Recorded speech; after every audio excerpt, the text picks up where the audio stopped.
good morning once again to every one of you joining us today again on the program Breakfast Delight, where we broadcast from kilometer 36 Lagos Ibadan Expressway right here in Asheshe, precisely within the Nasfat Islamic Center Asheshe. On the program Issues in the Polity, a segment of Breakfast Delight, your everyday tonic program that will bring on board to help you to go on, do your job smoothly and such way that you enjoy it as you are doing it. You don't feel bored, you don't feel tired, you just feel like I just love what I'm doing and you're enjoying doing it.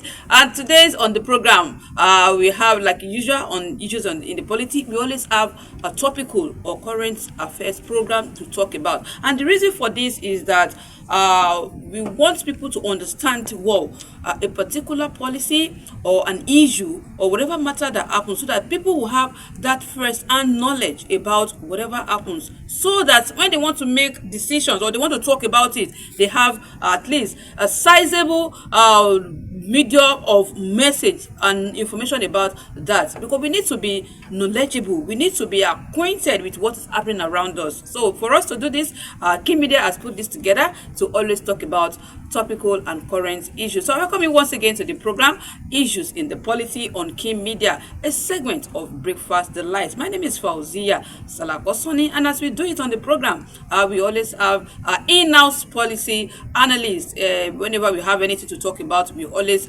invite him to talk about it, so that we can, part of us, what we have to do is to educate, to inform, and to entertain people. So part of our duty, our responsibility as a medium, is to help people to understand what goes on around them. So today, this morning, we shall be looking at two issues. First, we'll be looking at the issue of the IOC, the international oil companies, trying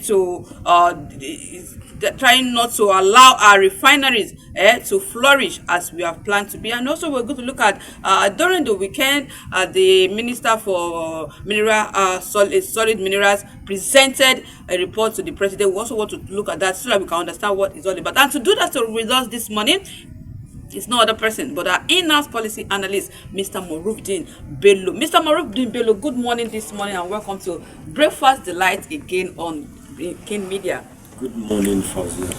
Thank you for having me. Good morning, viewers and listeners out there.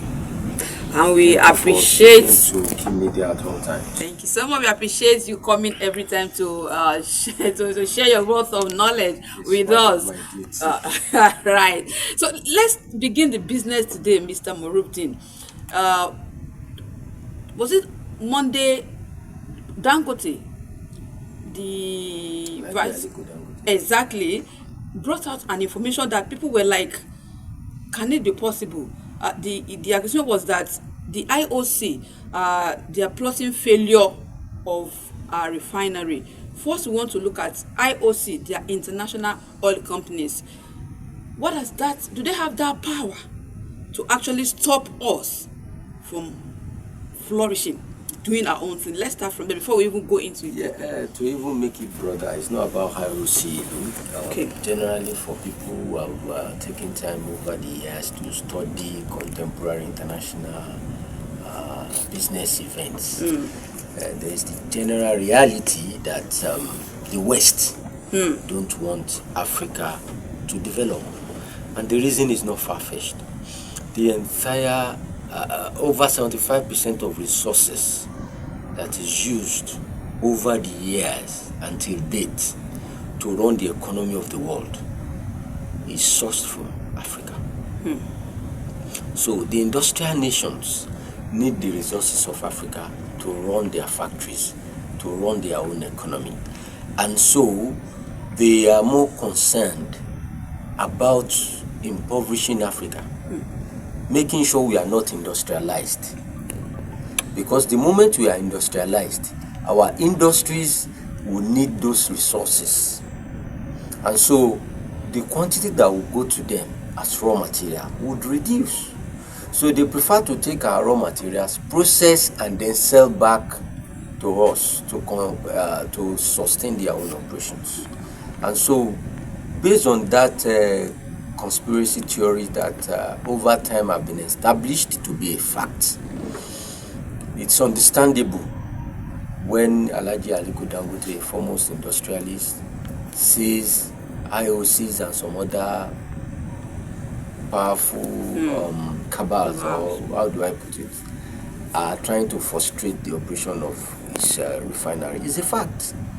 I've been of the opinion that our refinery is not functioning, as in the government-owned refinery not functioning, is as a result of deliberate actions to kill those refineries by the IOC. One of their biggest market today, despite being an oil-producing state, is Nigeria. These IOCs take our crude, pay Nigeria for taking the crude at the official rate, then take it abroad, refine it, and sell it back to us. And so, over the years, effort to make our refinery work has been frustrated due to corrupt public officers, public servants in collaboration with some of these powerful economic cabals. And so, they don't want that refinery with that kind of capacity. That's almost the biggest refinery in the world. At least one of the 3 biggest refineries in the world. What Dangote will be producing at that refinery can provide what the entire African continent need in terms of PMS and petroleum products. It means that with time, if well run, Africa will depend more on the oil from Nigeria, refined oil from Nigeria, than from the West, because it will cost them less. It will be cheaper to ship from Nigeria than to ship from far away in the Western countries. So it's understandable, it's clear. It's like Dangote Group taking money away from them. And so I agree totally with Alhaji Aliko Dangote.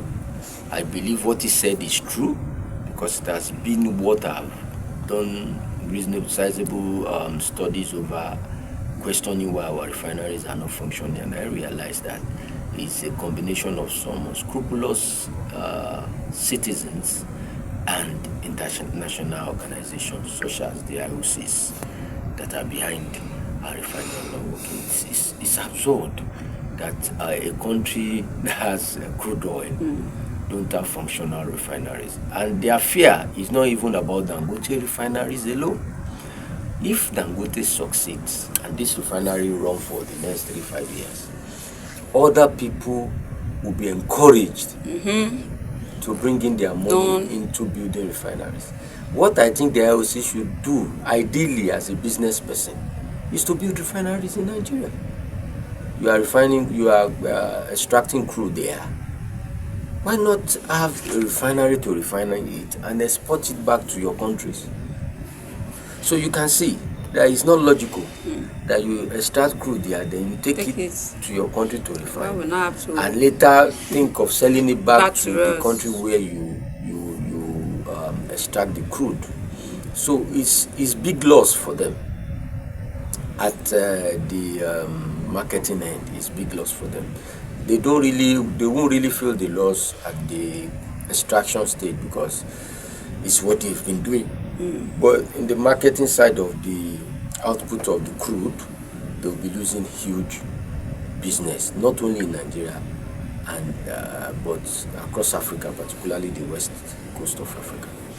All right, thank you. It's so saddening that such is happening, but in a situation whereby we're trying to also do things that will make our society to be better, is there any tangible steps that, if taken, is likely not going to cause a kind of a rancor between our country and the IOs, because of course they are doing business together? What can be done to such that what we want to achieve, we also try to do this? My opinion has always been that if you don't want rancor, if you don't want disagreement, then it means you want to be stagnated.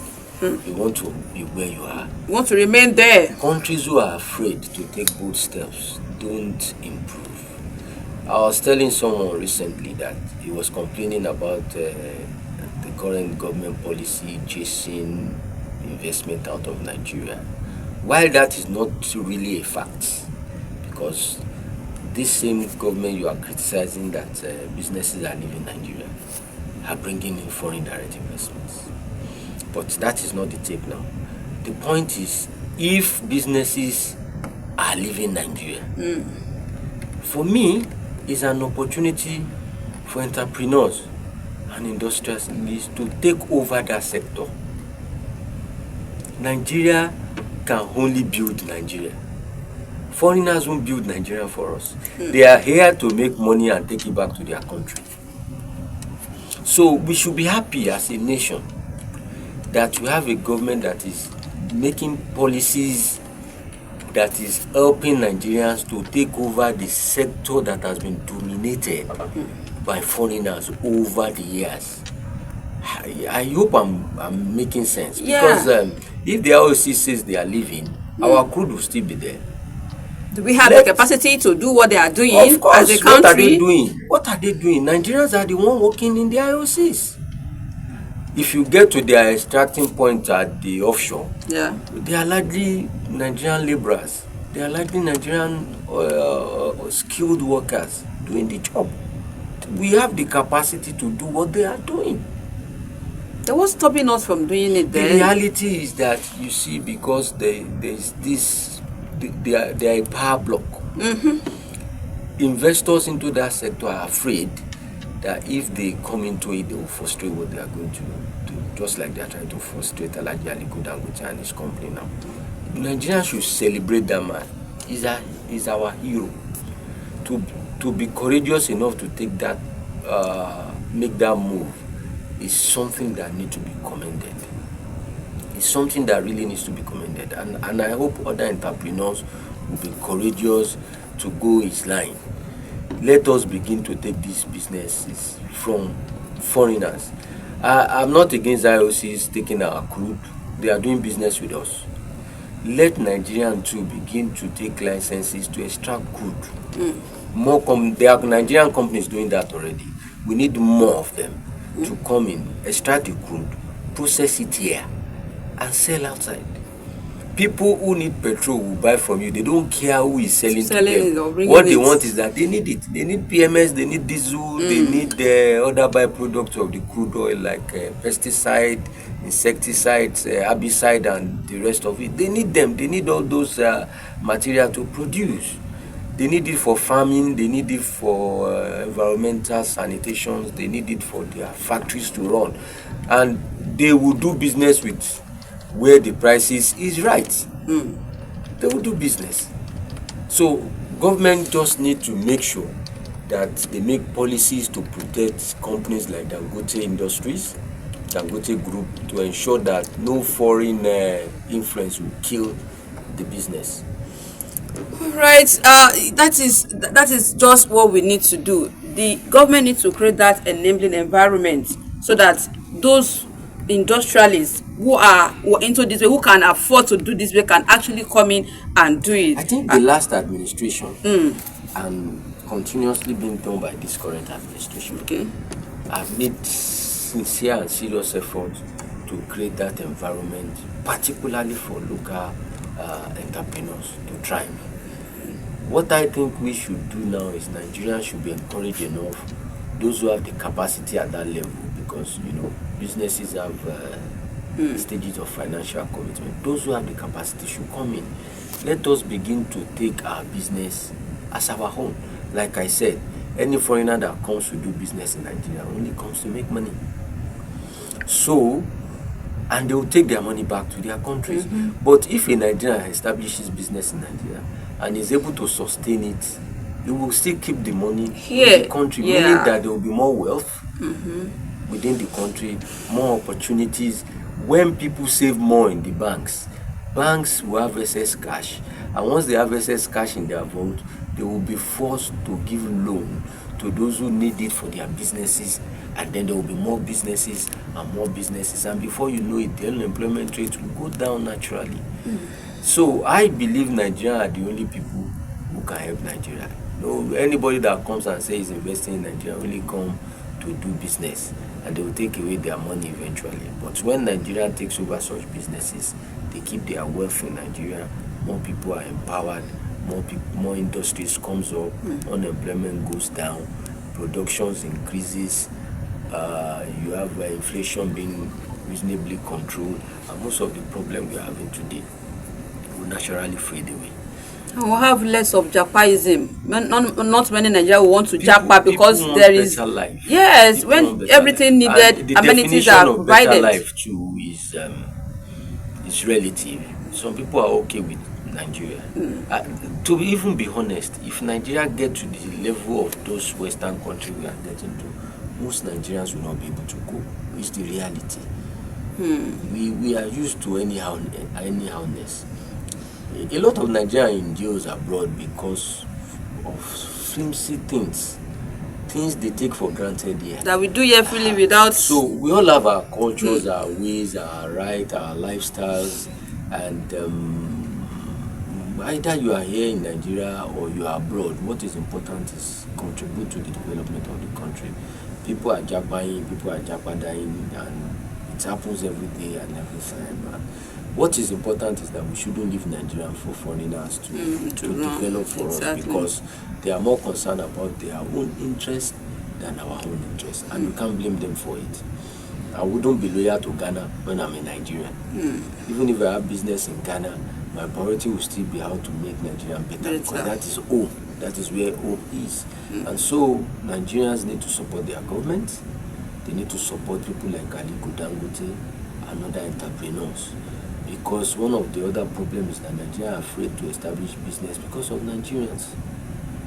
Most of the times when you say business are bad, it's not because of the environment, it's because of the people. Exactly, yeah. Our situation is an opportunity for people to create more business. But who are those going to manage that business? Are they honest enough? Are they sincere enough?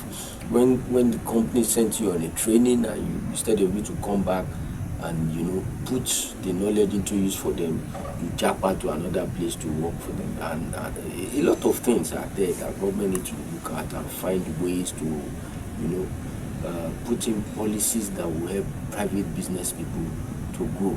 I am an advocate of government not having business in business. Let private people run businesses. Let private people establish refineries. When an individual runs his own refineries, he will not open his eyes and allow people to sabotage it. Dangote spoke out because it's a private investment. Who has spoken out for the Kaduna refinery? Who have spoken out for the Warri refinery? Sorry, the Port Harcourt refinery. Nobody, because it's nobody's business. The same thing that happened to those refineries is what IOC want to do to Dangote now, that is speaking out. And his speaking out has woken up the government. I know the government will force the IOC to sell crude oil to him at the right price. Because government is in a position to say, okay, if you are not selling to our industry, then pack your load, or punish them in form of tax that will force them to sell locally.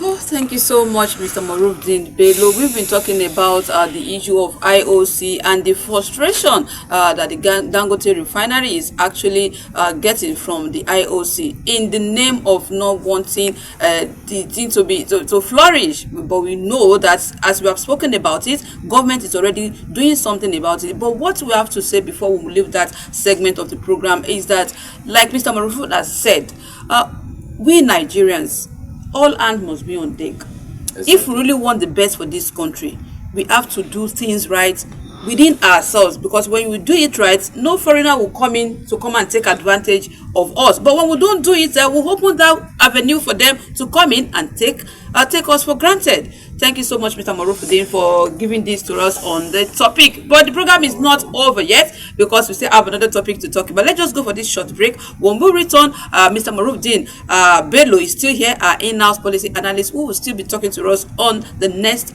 topic we'll be talking about. Stay tuned. We'll be right back.